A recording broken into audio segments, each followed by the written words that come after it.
నమస్కారం. నేను వీర్ జవాన్ మురళీ నాయక్ తండ్రి మాట్లాడుతున్నాను. నమస్కారము. నేను వీర్ జవాన్ మురళీ నాయక్ అమ్మ మాట్లాడుతా ఉన్నాను.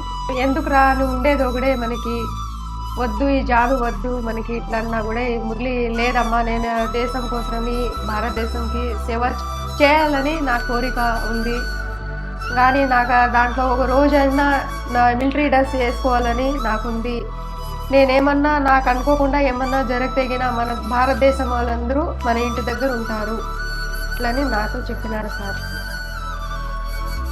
ఏప్రిల్ 14న మన మురళీ నాయక వైకుంఠ సమారాధన జరుగుతుంది. పవన్ కళ్యాణ్ సార్ మీరంటే చాలా, మురళీకి చాలా అభిమానము, చాలా ఇష్టము. మీరికి వస్తే నా మురళి ఆత్మకి శాంతి అవుతుంది. తప్పకుండా రావాలని మేమందరూ కోరుకుంటా ఉన్నాం సార్. తప్పకుండా రావాలా.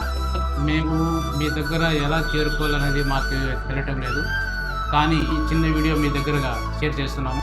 ఎలాగైనా ఈ వీడియో పవన్ కళ్యాణ్ సార్ దగ్గరికి చేరాలని మీడియా మిత్రులకి మేము కోరుకుంటున్నాం. సార్, పవన్ కళ్యాణ్ సార్ దేశం కోసం ప్రాణాలు అర్పించిన మన మురళీ నాయక్కి మీరు వచ్చి నివాళులు అర్పించాలని ఏప్రిల్ 14న మేము వేడుకుంటున్నాం సార్.